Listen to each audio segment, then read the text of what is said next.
हनुमान् श्रीपदो वायुपुत्रो रुद्रो नघोजरः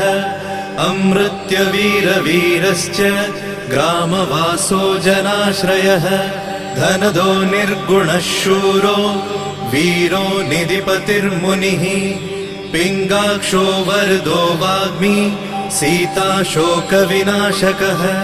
शिवः शर्वत्परो व्यक्तो व्यक्तो धराधरः